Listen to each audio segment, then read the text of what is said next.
Hello and welcome to Birmingham NEC for the Multimodal 2024. I'm here now with Bridgland of Yonder, and we're going to talk about supply chains. Hello, Roy. What do you think so far about Multimodal 2024?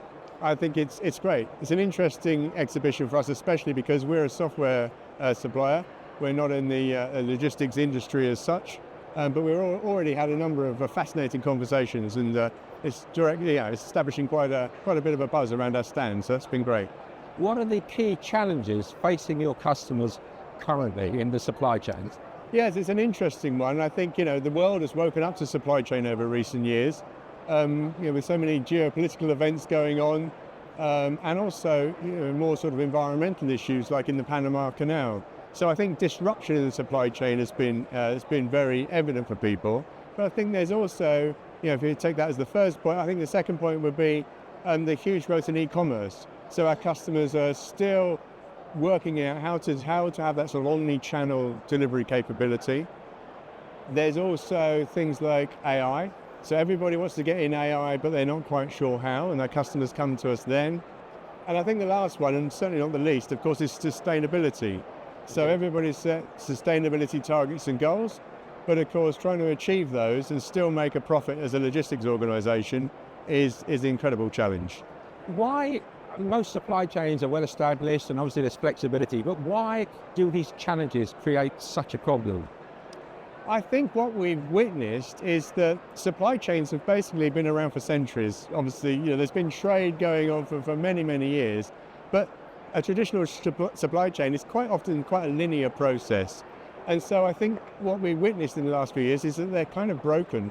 They're not agile enough. They're too inflexible. And so what this means is that availability of goods is impacting on the store shelves. So everybody has really witnessed it. Technology is key to supply chains. How would your technology feed in and help your customer? So our technology is essentially both a combination of supply chain planning and supply chain execution. And so it sits on a common platform.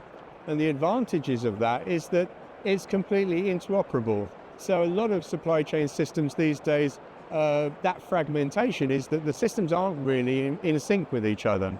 And the reason why that's really helpful to be in sync is because when there is a disruption or an incident, that can be triggered across all of the different areas across the platform and seamlessly addressed. I think the other thing is that because we invested in AI many years ago, we've got models now which are proven.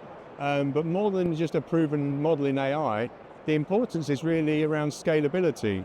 Because unless you can really scale the solution, it really is only addressing a subset of the supply chain. Because AI is data hungry, and we all know that systems are only ever as good as the data that they can access. So building a good, accurate supply chain model around AI is important to have that wealth of data.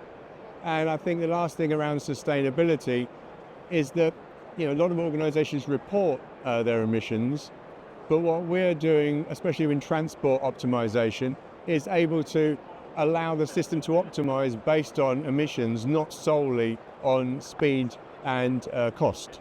Supply chains and technology are changing, as you say, changing constantly, and you and your customers have to keep up with those challenges and changes. How do you make sure and support your customers so you can keep up with the challenges and you can pass on that benefit to them? Yeah, so I think every time we engage with one of the organisations and they move on to then become a customer, we really have to focus on, for their organisation, it's the first time they've done something like this. For us, we do it all the time. That's what we deliver, and so it's very important that we use our industry expertise along with their knowledge of their business, and together come up with a joint plan.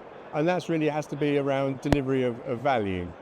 And so based against that plan, what we're then able to do is build what we refer to as a composable journey, because we're really taking that organization on a major digital transformation to go from end to end across the supply chain.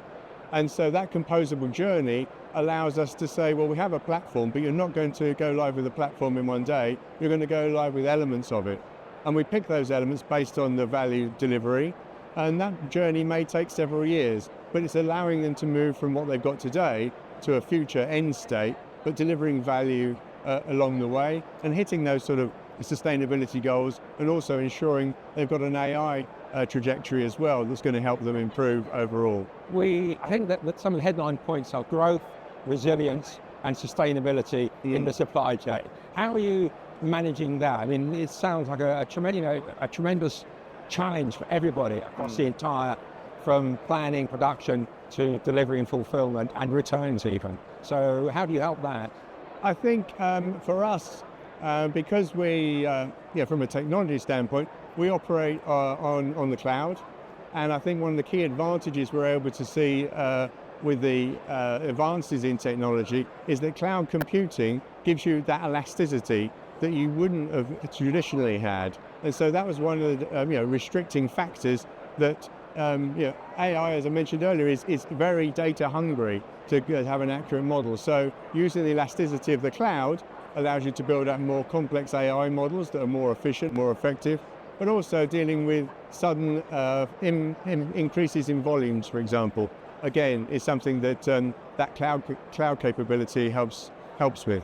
You spoke about data hungry. Is that hunger going to grow and grow and grow, or is there going to come a point where we've got so much information and data we don't need any more to add on? I think it will grow, but it's a case of determining what amount of data a certain organization needs.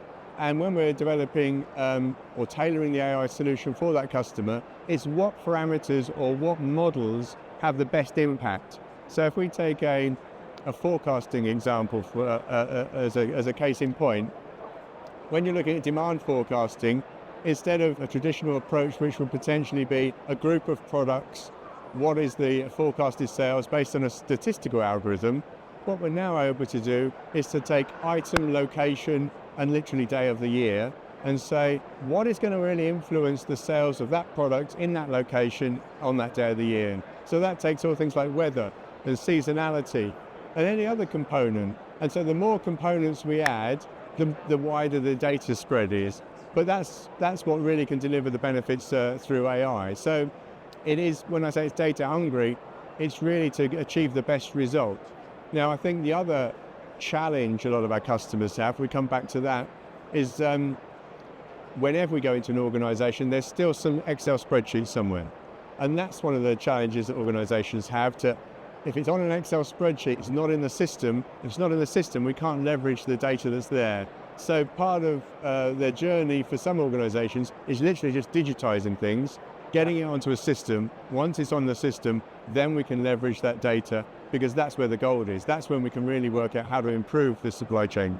That's great. Well, thank you, Roy, for giving that insight, and good luck for Blue Yonder and yourself at Multimodal 2024. Thank you for sparing the time. Thank you very much.